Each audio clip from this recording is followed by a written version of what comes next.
Hey, this is Larry Osborne again, and I want to take a little bit of time and talk about one of the great dangers in our spiritual life, and that is the desire to maximize our potential. You see, I often tell people that we're all like fish in water. You ask a fish how the water is, the fish goes, "What water?" because that's all it knows. And when it comes to what I like to call the potential trap and this desire to maximize our potential, most of us today are so much swimming in a pond and a stream that values potential that we don't even realize how unbiblical that is. You know, the Bible actually says if you want to maximize your potential completely, then the only way that you can do 100% of what God has gifted you to do and what you could do for Him is to stay single, because then you'll be completely focused and devoted.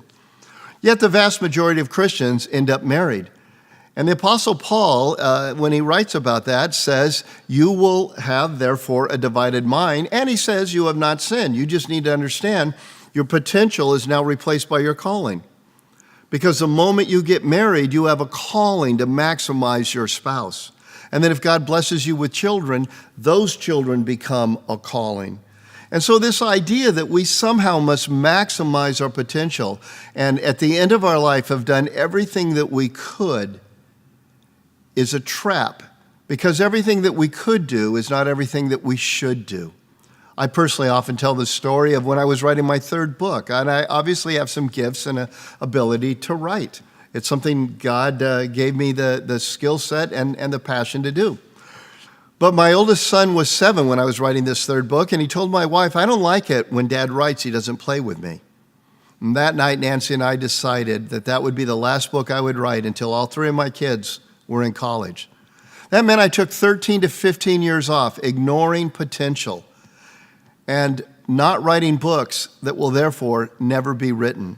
When I end my life, my runway is going to be 13 to 15 years shorter than it would have been had I continued to write and do those things. Everything I'm doing in my life in kingdom ministry right now, I'd be 13 to 15 years younger. But you know what? My calling was to be a good pastor and a great dad. My potential was to be a writer and a conference speaker. And at the end of the day, when I stand before Jesus, I want to stand before Jesus saying I did what you told me to do, not everything I could do. Because life isn't about us at the center of it. Life is about Jesus at the center of it. And everything we are to do is to fulfill His calling and to build His kingdom, not our kingdom and our potential. Be leery of the potential trap. All your friends, the entire culture is going to tell you, if you could, you should. But what we need to ask is, Jesus, what are you calling me to do? By the way, if you'd like more on this and some of these other subjects, A Contrarian's Guide to Knowing God has recently been released on a 10-year re-release with some new chapters in it. And I encourage you to pick it up. I think you'll find some things that will help you in your walk with God. Thanks, and God bless.